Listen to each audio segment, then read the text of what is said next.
ride as I turn a whole pumpkin into pumpkin soup.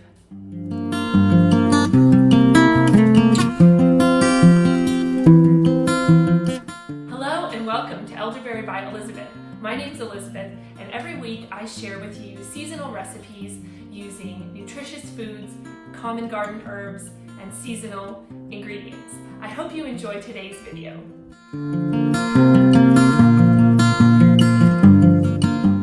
Today I want to share with you how to take a whole pumpkin and turn it into creamy, light, and flavorful pumpkin soup.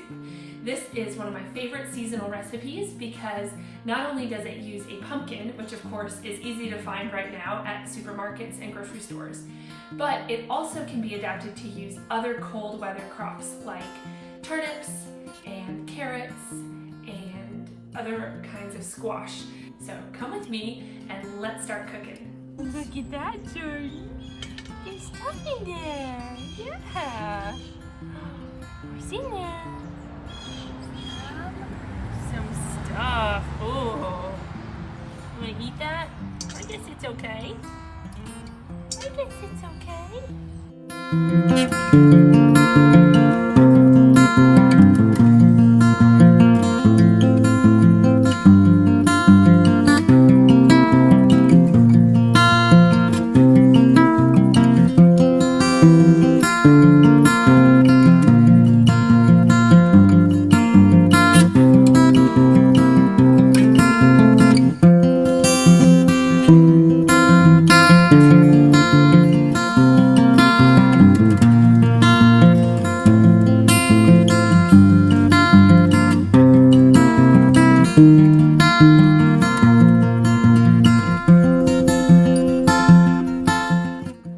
To roast the pumpkin, I spread a little melted coconut oil onto each piece and placed it into an oven at 375 and gave it as much time as it needed to get nice and brown. It ended up cooking in about 1 hour. I wasn't prepared for how much liquid would come out of this pumpkin, so the bottom of my oven turned into a lake. I ended up getting it all cleaned out and still having some liquid left inside each finished piece of pumpkin. So I set these in the refrigerator for a few days to dry.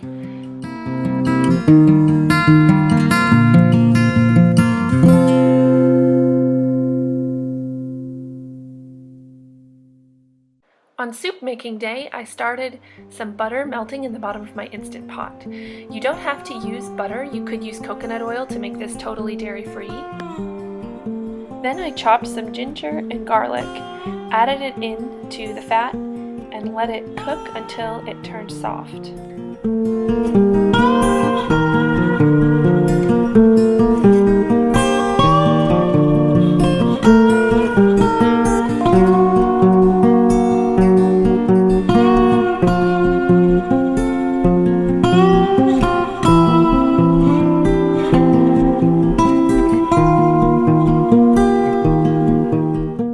While the spice is sauteed, I took the pumpkin pieces out of the fridge and scooped the flesh out of the skins and discarded the skins. When the garlic and ginger looked soft and translucent and the butter was bubbling, I began to make the roux. A roux is a thickening mixture that you use to make soups and gravies.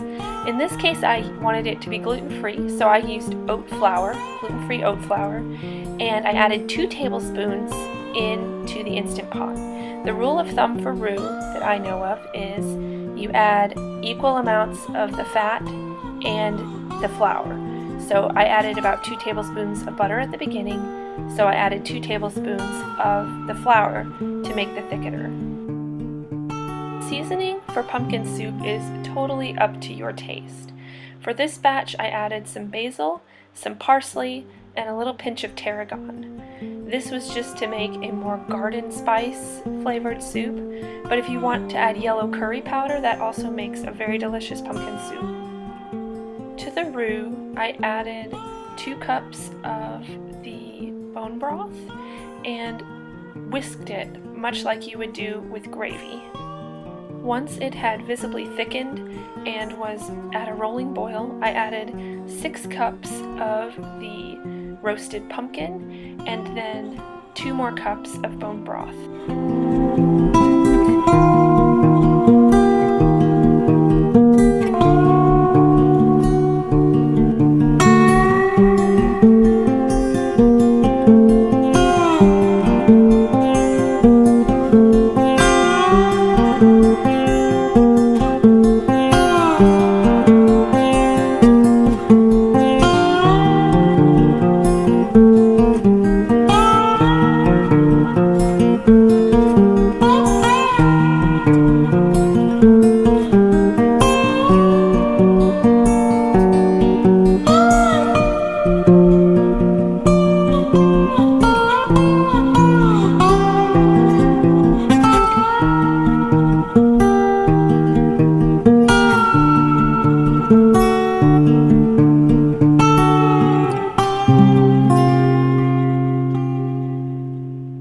So I am definitely a messy cook.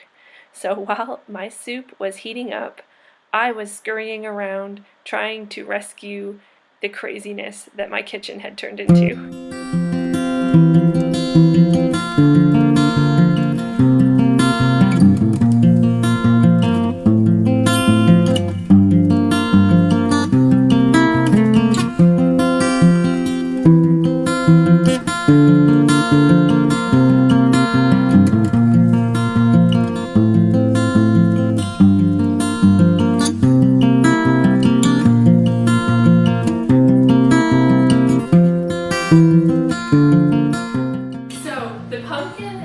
Roasted was enormous.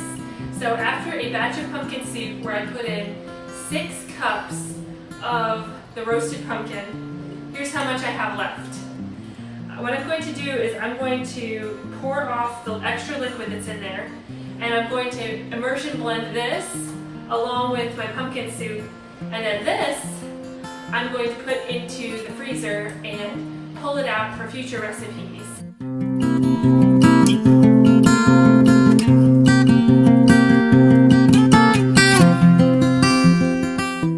Paprika added a little zest to the soup and also a little bit more orange color. And then I did add a good bit of salt, but that's because my bone broth was homemade and didn't already have salt in it. You're going to need to taste your soup at this point to decide what it needs. Roasted pumpkin seeds bring this dish full circle. I just put some coconut oil into a skillet on medium-low heat and let the pumpkin seeds simmer in the bottom of the pan until they turn brown, stirring frequently.